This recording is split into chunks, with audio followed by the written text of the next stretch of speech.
even thinking about the cloud. So just to introduce myself, Anand Ramanathan. I run products for Skyhigh Networks. We'll talk a little bit this morning about what Skyhigh does, but that just briefly, we'll spend a lot more time talking about what our customers are doing. We will bring some case studies from customers in both state and local governments, as well as our enterprise customers. As you can imagine, our federal customers don't want to be quoted, and we completely understand that, and we are very sensitive to that, and therefore you won't hear about what our federal customers are doing. But Tim, others here from Skyhigh will be happy to chat with you after the presentation to talk about what our federal customers are doing with Skyhigh. Okay, so long story short is, as I mentioned, customers are moving to the cloud. Your data is fundamentally in the cloud. You need to secure that data. That's the bottom line, right? Because this data is still owned by you as a customer or surveyor of the data.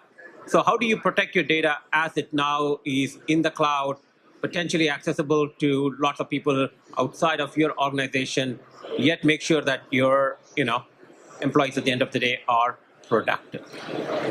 Okay, so let's go to the next slide. So Skyhigh is in a sector called CASB, C-A-S-B. It stands for Cloud Access Security Broker. It's fundamentally a brand new segment or market that's been created, frankly, over the last 5 years. And that's just because, the journey to the cloud has accelerated so significantly over the last 5 years that customers are now investing in new ways and new technologies to solve their cloud data protection problems. And Gartner, who is a pretty popular analyst who looks at technology solutions and makes recommendations to customers, has said that CASB, the sector, as I mentioned, Cloud Access Security Broker, is going to be a must-have security solution for organizations as we move forward. Today, nobody thinks about investing in a firewall, in a web security solution, right?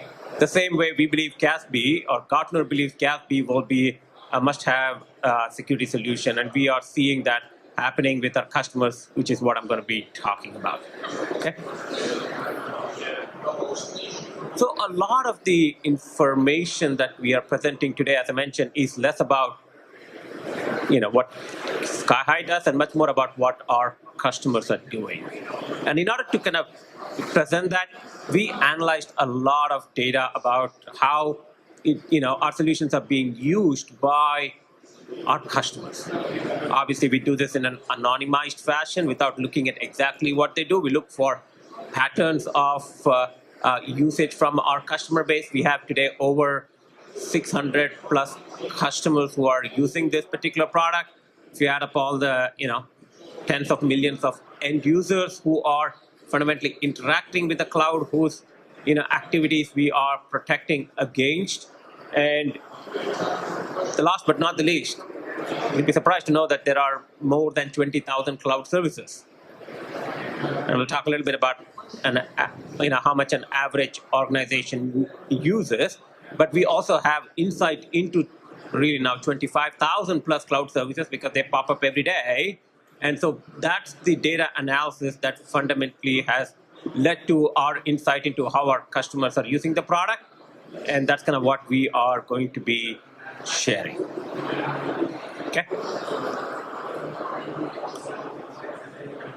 As I mentioned, we've been tracking for the better part of the last 5 years how many cloud services in a typical organization is already being used by end users.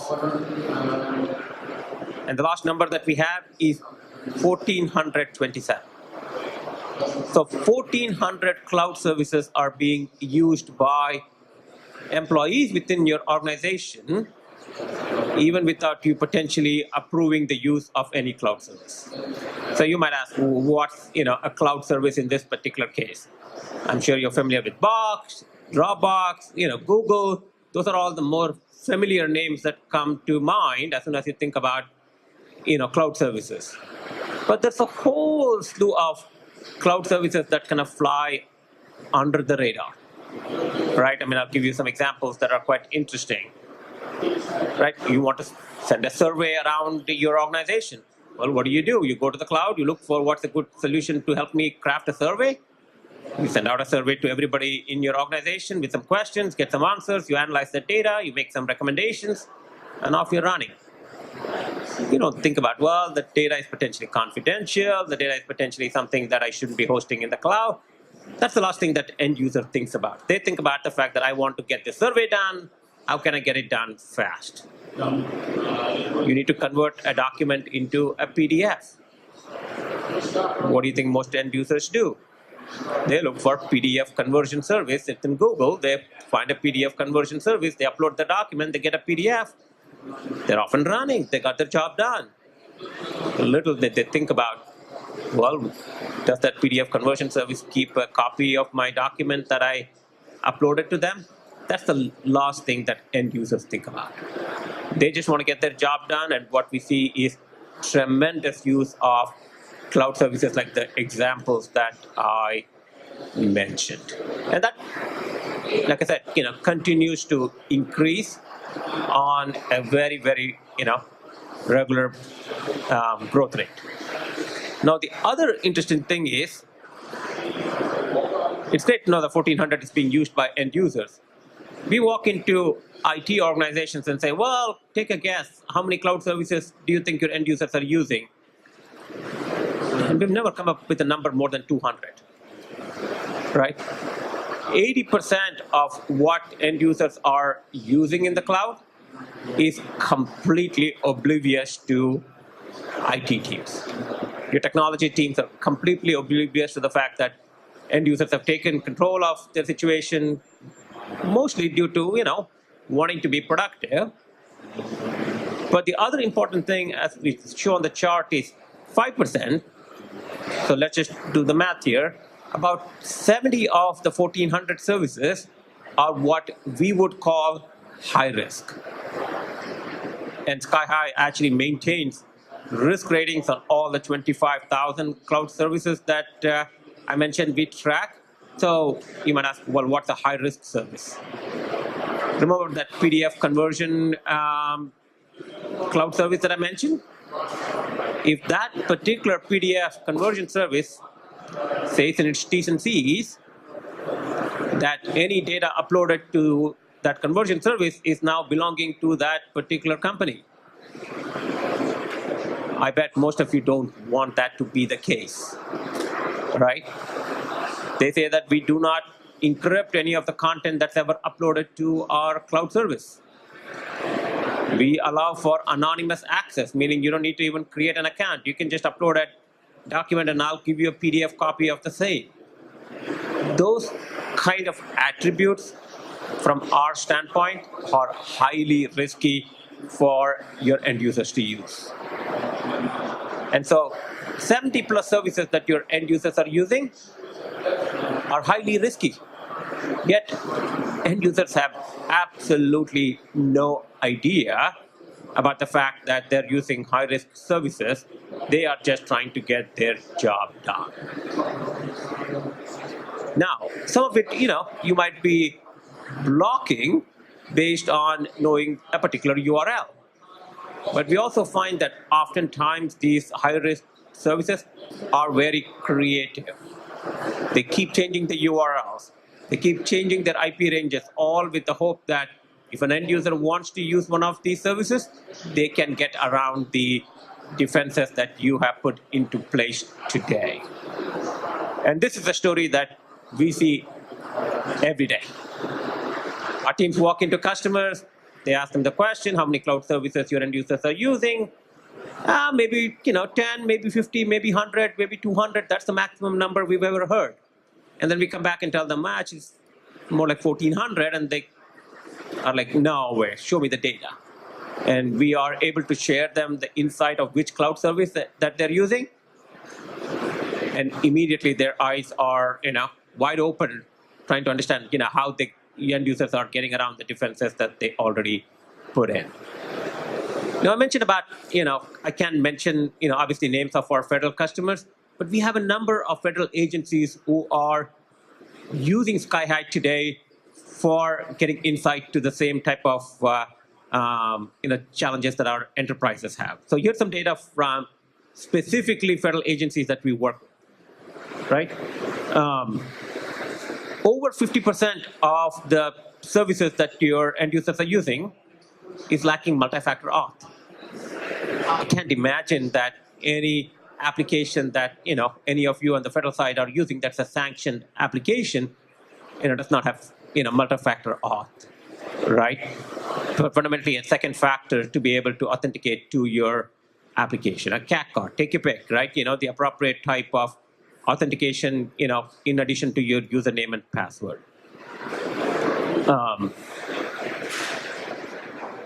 You can see that another 54% talk about the fact that if data is uploaded to this cloud service, they fundamentally own that data, right? Clearly, any data that's being created or accessed by any of your end users should never be uploaded to the cloud where the cloud says, well, or the cloud provider says that they own that data going forward. Only 15% actually even delete the data even after you go and terminate your account. You go delete your account, only 15% actually delete the data that's associated with the account. They just keep the data forever. Okay, 92% encrypt data at rest, but then there's still 8% of the companies who, or the cloud services who don't encrypt the data at rest. And so on and so on, right? I mean, you can see the kind of risk that's exposed by end users taking advantage of cloud services with the intent of user productivity, but having no idea about the risk that they are fundamentally putting for your organizations. Okay. Okay, so here's an example. Like I mentioned, I'm going to talk much more about customers than just about what we do. So here's a customer. It's I think the graphic is pretty obvious. It's the state of Missouri. So they have many, hundreds of thousands of employees. We had a conversation with them, asked them about the same topic that I mentioned, how many cloud services they use. They said maybe 100. We came up with more like 1,800 cloud services that their end users were using. So one wanted to just do a discovery of what cloud services are my end users using. Then they wanted to put in appropriate, policies on what end users should be using. And so what they did was they said, okay, we're using 1,800. I see there's 200 that are high risk. I just need to go block them now. So what we allow for is basically take that data, ingest into your, egress device, your firewall, your web proxy, whatever the case might be. We can send them that data, and then you can start blocking or preventing your end users from using any of those services. And then what they want to get to is a model called predictive governance. And what we mean by that is many of these cloud services kind of change ratings.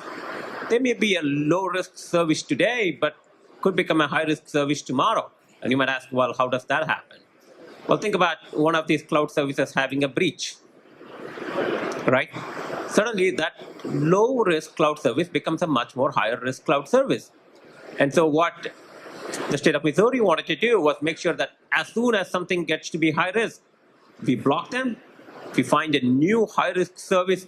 Even before any employee gets a chance to use that, they automatically go about blocking these services. So that's kind of, I have 7 stories to tell about customers as we go through the session today. So that was story number 1. Okay, let's talk about story number 2, which is what kind of data do we typically see end users having uploaded to cloud services? We see that approximately 18 to 20% of the data that end users are uploading are sensitive in nature. And what do we mean by sensitive, right? Sensitive can range from they have health data in them, they have financial data in them, They have payment data in them. Many of these obviously can be just, classified based on looking at the type of data, right? So we can look at things like, is there a credit card number in there? Is there a social security number in there? Is there a driver's license number contained in any of the content that's been uploaded to the cloud, right? There's personal data in there. Confidential data based on how an end user might have classified that data. Okay. So here's a company, another customer, Aetna, right? Most of you are probably familiar with Aetna from the enterprise space, where they are a pretty large healthcare insurance provider. And what they wanted to do was fundamentally look at data that their end users were uploading into a number of different cloud services, ranging from Office 365 to Box to Salesforce. And they wanted to provide what's called data loss protection, fundamentally being able to identify, healthcare data, given the industry that they are in, to be able to look for any data that is sensitive in nature, and then be able to prevent users from uploading such data into cloud services. So they put in a number of different policies based on identifying, such healthcare data that their end users were leveraging cloud services for, and then, fundamentally remediating any data that does get into a cloud service based on an end user doing some activity with that cloud service. Okay, so this was all about protecting sensitive data that goes into the cloud, understanding what data is going there, identifying it, classifying it, and then be able to put in appropriate policies and remediation actions.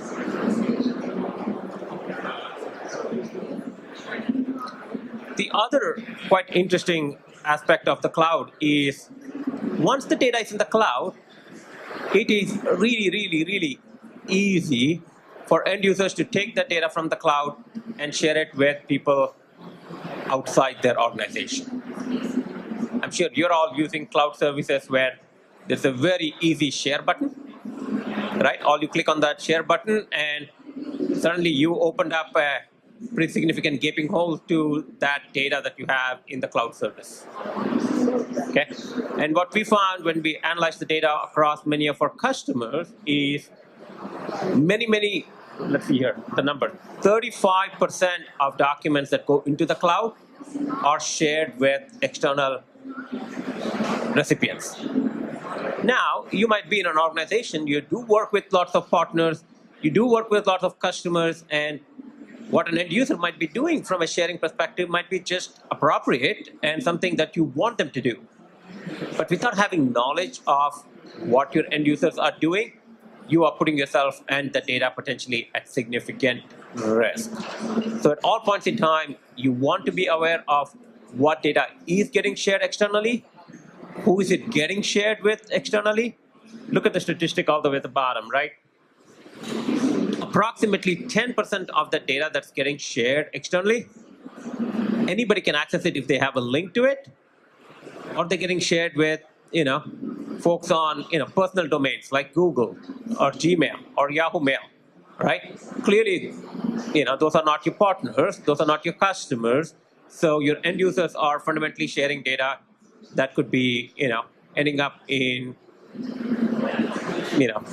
with people that should not potentially have access to this particular piece of data.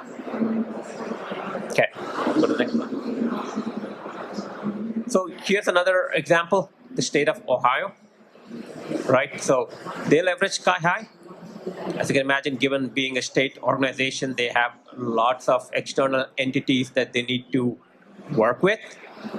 And they're very comfortable with that approach of end users sharing data, but they want to do it in a manner where they have both visibility and control over the sharing that their end users are doing. So what did they do? They put in appropriate collaboration controls. They identified here are the partners that the state is working with. that end users can potentially share data with. They made sure that as long as data was being shared with those partners, end users were just fine doing it. But if they were sharing with anybody else outside of those partners, the appropriate policies were preventing users from doing any sharing with other people. Okay, so that's what the creating of whitelist meant. They fundamentally said, okay, here are the partner domains that are approved. You can share, data with these partner domains, but if it's going to any domain outside of those partner domains, then obviously that's not allowed from a cloud perspective. And again, similar to what Aetna was doing, in this case, the state of Ohio is using both Office 365 and Box. Those are approved services, right? So they're allowing their end users to use an Office 365, a OneDrive, a SharePoint, an Exchange in the cloud, or Box as a file, sharing application. They want end users to use it. They want end users to be productive, yet they want to put appropriate guardrails so that end users can just keep doing something that they should not be doing. So that's what we mean by sort of applying appropriate, collaboration controls.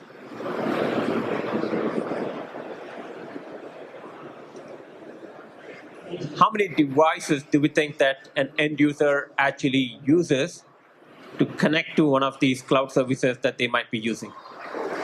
And our data shows 2.8. So let's say 3. And what's the typical 3 devices? Your laptop, your iPhone, your iPad, right? Or some tablet. Your phone, your tablet, and your laptop becomes today very, very common devices that you use to access the data in the cloud. And why do you use such devices? Because you can. It's easy for you to do it. Take your iPad, download a Box native app, connect to your corporate account data. This way you have data on the go, makes you more productive. But should an end user really do that? Maybe in some cases, may not be in many cases. All right. In some cases, you do want your end user to have access to some document from Box while on the go, so that they can be productive. But should they just download all documents that exist in their, Office 365 account onto their personal device? Probably not. Caesars Entertainment, I think we all know who they are. Hopefully we've taken advantage of their service at some point in time, right? They are a very end-user friendly organization. They want to empower the end user. They believe that empowering the end user is how they are successful. But at the same time, they want to make sure that they're doing it in a security conscious manner. So what did they do? So they implemented Skyhigh, whereby they could give access to their cloud services, specifically in this case, Office 365, to their end users. They can access, these applications or these cloud services from anywhere with any device, but in a security conscious manner. So what do I mean by security conscious? So if you take your iPad and you connect to your Office 365 account, what they allow for is to view the document within SharePoint online or within OneDrive online. But you can download that document onto your iPad, onto your personal iPhone. So the security policies they put in place is no download onto personal devices. You can absolutely view those documents. If you think about it today, I'm actually just viewing this particular document right now in the native browser on Box, right? So I can use this kind of an application where I'm at a conference like this, I want to project something. I can look at the document, I can, project this particular document, but if it's were to be, downloaded by her on her laptop, because she's using a laptop that's not corporate approved, we can prevent that download from happening onto her machine. So that's what I mean by making end users productive, continue to providing them the kind of tools that they are looking for, but at the same time, putting appropriate security controls around it so that you have visibility into, one, where the data is, who is connecting from their personal laptops. Maybe it's your head of command who's downloading, who wants to look at that document, maybe you want to give them, access to it. But not every employee, so that you can be very clear on, what your policies are with respect to accessing data on personal devices. Okay. When we talk about cybersecurity in the cloud space, it's a whole different world that many of our customers don't even have any visibility on. And on average, we see 17 cloud threats every month. Now you might say, well, what does that 17 really mean? So we see approximately about 9 to 10 insider threats as it relates to cloud services. So what do I mean by an insider threat? A lot of what we see is, let's take your, customer relationship management solution that you're using in the cloud. Salesforce as an example. Many of our enterprise customers use Salesforce.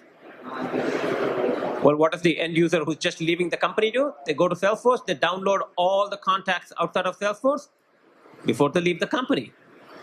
Well, they shouldn't be really doing that. I mean, that is, company data at the end of the day, right? So that's an example of somebody on the insider, fundamentally taking away data that they should not be taking after leaving the organization. That's what we call an insider threat. Compromised accounts. Those of you who are in the security space know that there are always issues with respect to end users giving up credentials and becoming compromised, right? Whether due to phishing, whether due to some amount of malware on their device, right? They are fundamentally having a compromised account.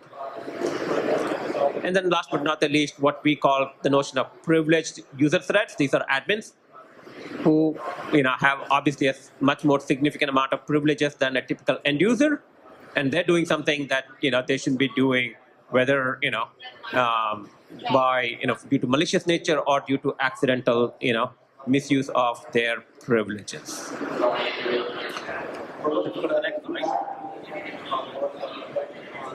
So I wanted to chat about two recent attacks that we have uncovered, which I think might be useful to you as you think about your cloud journey. And believe it or not, both were on our customers' Office 365 instances, which I think, given Microsoft is pushing all of you to kind of move to the cloud with Office 365, it's becoming a cloud service that, attackers or adversaries are sort of migrating to, just because they know that that's where your data lives. So two attacks that we saw. The first one was, something that we saw earlier this year. We call it the slow and low attack.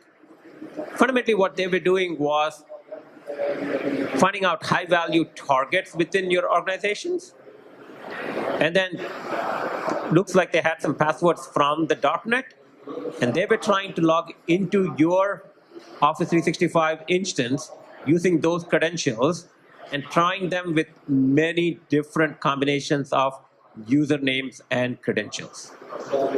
Now, many of you are probably familiar with brute force login attacks, where it looks much more like a DDoS attack, where they're trying a lot of different usernames and lots of different passwords, and something that's easy for you to detect. In this case, as we can see from the data here, they had about 100,000 login attacks that they were doing over a 6-month period, related to 50,000 users. So each user had only 1 to 2 login failures. And most companies would look at that and say, well, that's just the end user typing in the wrong password. I'm not going to really spend a whole lot of time worrying about that particular login failure. But as we looked across companies, all these login attacks were coming in from IPs belonging to infrastructure as a service providers. So, you're familiar with infrastructure as a service providers, the Amazons, the Azure, the Google platforms, the Rackspace, etc. The logins were coming from there. And you would say, well, end users don't log in from any of those services whatsoever. So why are we getting login failures from those particular IPs? And as we dug deeper, what we found was it was an adversary, fundamentally, who had spun up some servers in these IaaS environments and was trying to leverage those credentials to try and log into your Office 365 accounts.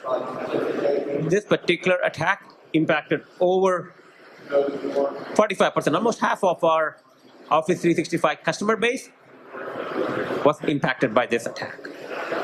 Now, if you had something like multi-factor authentication or two-factor auth, you could say, well, I would have been prevented or I would have been protected from this account because even if they did get access to my username and password, I still don't have access to the second factor auth, which could be your CAC card, which could be potentially something else that you might be using for your second factor auth.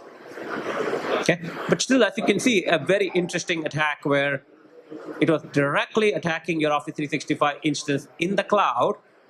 They were using your usernames and passwords, so that is your problem, not Microsoft's problem at the end of the day, because it was leveraging user credentials that you're responsible for. And it was coming in, at such a small, amount of login failures that you would have never detected it, and it required Skyhigh, who not only has the appropriate toolset here and the capabilities, but has visibility across multiple customers to be able to provide insight into such an attack. But as I mentioned, if you had two-factor auth, you could say, well, I'm protected here. Two-factor auth protects me. Which then brings me to my next attack that we saw most recently. We call this the knock-knock attack. So what did the adversaries do now that, they were not as successful with the user credentials? They scratched their head and said, well, multi-factor auth potentially prevented them from being successful there. I'm going to go after service accounts.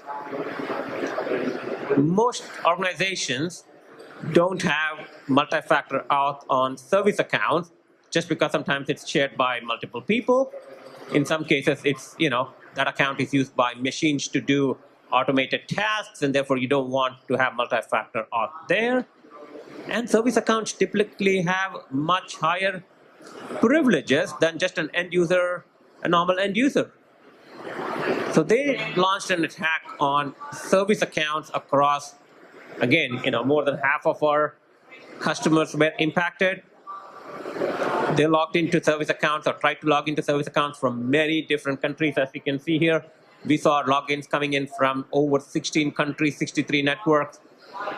Obviously locations where many of our customers didn't even have any employees or any locations whatsoever. And in many cases, the adversaries actually succeeded in this attack. We've talked to a number of our customers. Customers had some of its service accounts compromised.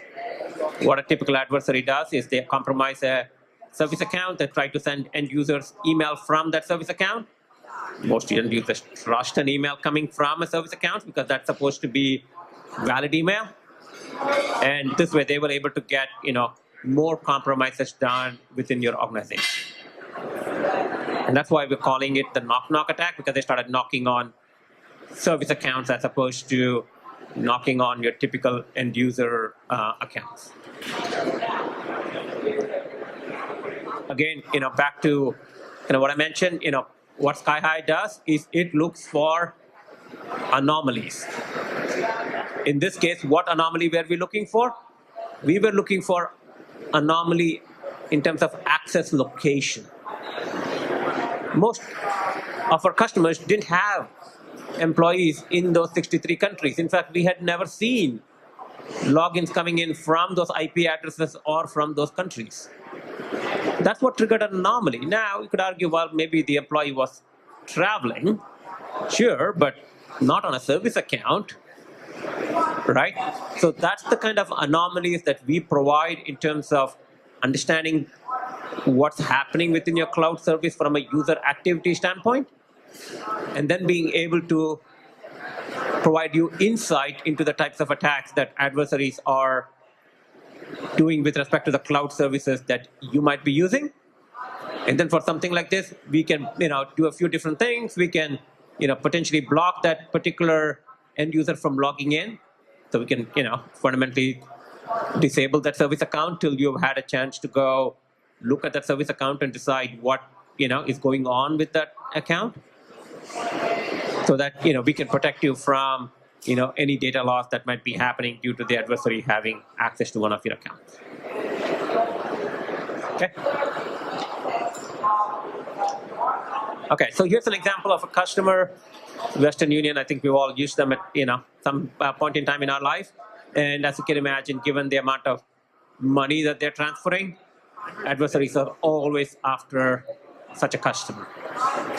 So Western Union leverages our capabilities to try and protect accounts on, as you see here, Salesforce, Box, and Office 365. Probably seeing a pattern in terms of the cloud services that we see a number of our customers use and protect them from these attacks on these cloud services. They make sure that any threats or anomalies that we detect based on looking at the types of data that I just mentioned, they are able to take action immediately when those threats and anomalies are detected. The one other thing that we do for Western Union, which they find to be really interesting, and we do as well, is as you're moving to multiple cloud services, one of the interesting things we can also detect is what we call superhuman anomaly. The whole idea being, how can you be in two places that are, several thousands of miles away in a short period of time? And what we are able to detect often is, somebody is logging into one cloud service. Let's just assume in this case Office 365 at 10:01 from Washington D.C. 2 minutes later, they're logging into a different cloud service. Let's just say Box in this case, from a completely different country. That's what we mean by superhuman, because that's something that's not possible. So one of the things our platform gives us an advantage in terms of looking at these kind of threats is we can cross-correlate things between multiple cloud services.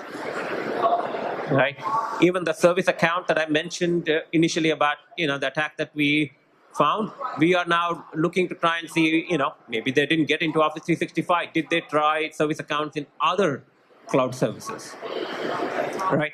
So those are the kind of things that we can do across all your cloud applications. And frankly, given that Skyhigh is the only solution that is really looking at data across cloud services, we can provide you with tremendous insight into those type of threats. If some of our customers say, well, Microsoft can do that for Office 365. Yeah, they have the capabilities that we have. But more importantly, what they cannot do is what happens if somebody's trying to log into Salesforce at a different point than what they're trying to log into a Microsoft cloud service.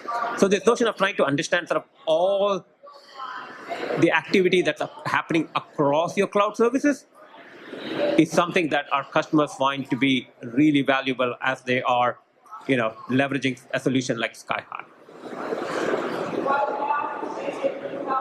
Similar to kind of threat analysis, a lot of our customers also do investigations, right? Everything ranging from, as I mentioned, the employee leaving use case, right? Where employees leaving, they're downloading some data from Salesforce, but what else are they doing, right? So they look at investigations where they're trying to look at the employee across all activity that's happening within cloud services.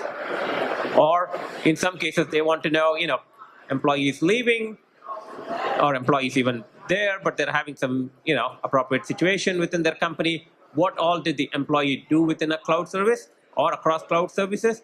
So what we provide is a platform by which customers can do that investigation very, very quickly by having the appropriate data at their fingertips.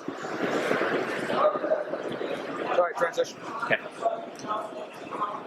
So a lot of what I talked about in terms of the 6 examples that I gave you is fundamentally what's happening in what the industry today calls SaaS, right? Software as a service. These are applications like what I mentioned in terms of Office 365, Box, Slack, Salesforce, ServiceNow. But one of the new areas that we are seeing that is taking off is this notion of doing things in or moving to the cloud from an infrastructure as a service standpoint. As I mentioned, infrastructure as a service means things like Amazon Web Services, Microsoft Azure, Google Cloud Platform, right? These are fundamentally new services that have been growing significantly faster than just software as a service, given that software as a service has been around for a long time. These new infrastructure as a service applications have been around for probably the last 5 years, but are growing much, much more rapidly. And what we're also seeing is a number of customers taking what are homegrown apps, what we call kind of custom applications, and moving them into these infrastructure as a service providers. Why? Well, that's because that gives you the agility, it gives you the flexibility, it gives you the cost savings that you need to fundamentally, move to the cloud and be much more faster in terms of how you can support your organization. So that's a new trend that we are seeing, within our customer base, and many, many customers are now saying, whoa, I'm just trying to deal with SaaS security, and here comes another avenue where I need to be investing in security. And this time, let me invest ahead of the curve. Let me be prepared for this onslaught that's going to happen with respect to IaaS adoption, and let me make sure that I have the appropriate technologies that provide me the security as data moves to these environments. So Blue Cross Blue Shield, right, a pretty significant healthcare payer here. They are one of our customers who's leveraging our product for fundamentally wrapping their IaaS environments with security. So what's an example of things that they are worried about? So if you're familiar with something like Amazon Web Services, Amazon provides a very simple technology or product called S3 bucket. Think about it as another file sharing solution for all practical purposes, where you can upload files to S3 buckets. And if you've been reading the security publications recently, you probably have seen many a customer or many an organization open up access to that S3 bucket to anybody on the internet. And that has resulted in lots of leaks of sensitive data, where end users who were starting to use this particular application had no idea that suddenly their data was being exposed to everybody on the internet. All of you, when you are deploying applications or servers or infrastructure within your data center, pay a lot of attention to how that infrastructure is fundamentally configured and secured. You need the same thing when you move to Amazon. You need the same thing when you move to Azure, Google platform. So what Skyhigh helps our customers with is making sure that configuration, that's your gold configuration, if you will, that you have when you are on-premise in your own data center, is translated to as you move to an IaaS environment. So that S3 bucket that I mentioned, which was left open for anybody on the internet to see, we make sure that if there are such open S3 buckets, we are flagging them as a policy violation. You are able to take a look at them. You are able to close those security misconfigurations so that you can prevent potentially sensitive data from leaking out to anybody on the internet. Okay. We also protect against data leakage from custom applications. Right? You might have a homegrown application. Now you're saying, well, let me move that homegrown application to Amazon, because I can be, as I mentioned, faster and be more agile to my end users' needs. We saw a customer move, their end user application that hosted, in this case, sensitive data. They went through the application. They looked at all the fields in the application that end users could put sensitive data into. They made sure that all that, fields were encrypted. What do you think the end users did? They started putting sensitive data in the comments field, in the notes field, right? And it wasn't by purpose, it just was easy. The next shift, person, how do I communicate with them? Let me just put it in notes. They can take care of it when they come back and look at that appropriate customer record. Suddenly that field was not encrypted because they didn't think that end users would do that. So we identify even data that's going into your homegrown applications. Look for where sensitive data might reside. Look for what the configuration of that sensitive data might be, or where that sensitive data might be residing, and then provide you with the tools to fundamentally protect that type of data. Okay. So, finally we'll end up with a little bit of what Skyhigh does. So hopefully those, 7 different customer examples gave you a preview or at least a little bit of insight into how a cloud access security broker, which is what Skyhigh, the market that Skyhigh is in, provides the type of security controls for our customers. So what are we fundamentally doing?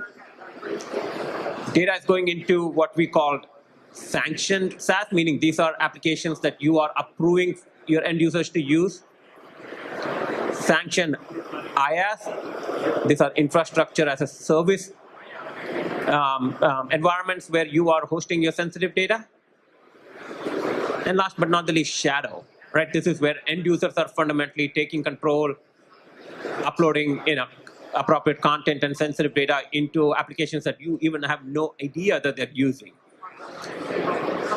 Skyhigh is fundamentally about helping you secure your data as it goes into any of these cloud services or environments. Now, the other interesting thing about data in the cloud, as I mentioned,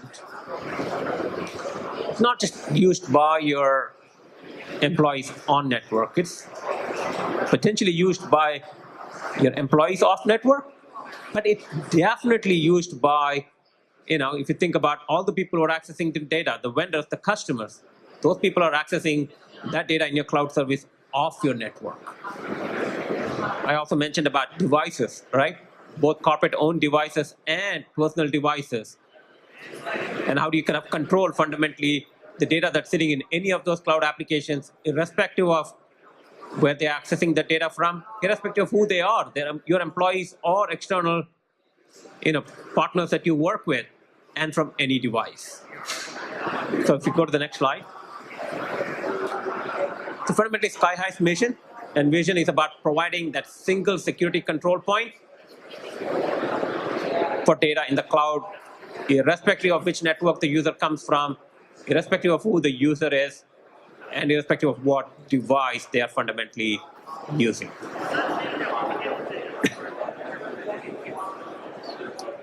Now, the last thing I wanted to kind of leave you with is if you think about kind of what customers in the government and federal sector that we work with require from a solution, a CASB solution.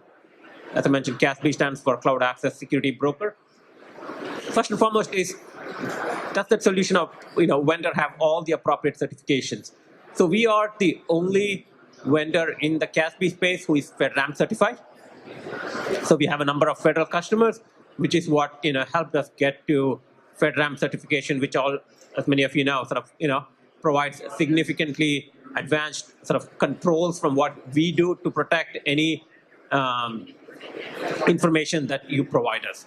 But the other thing that we do is, we don't store any of your data. While we control a lot of what the data is that's going into your cloud, into the cloud, we as Skyhigh never store any of your data.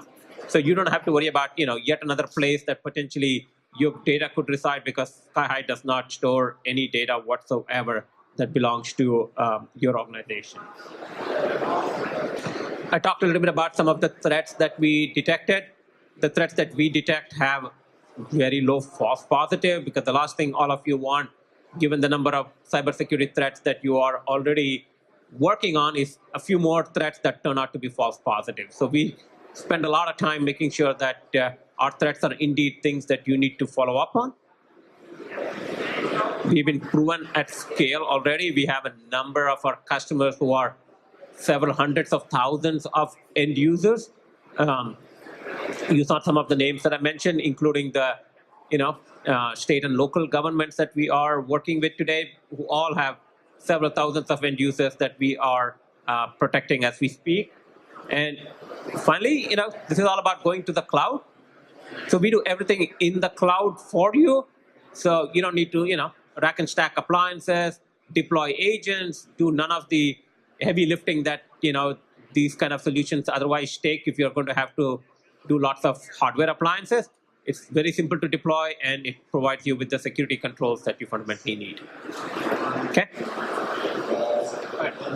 So that's my email address. Hopefully you found this to be insightful. I don't know if you have time for questions here. If not, you can always chat with us.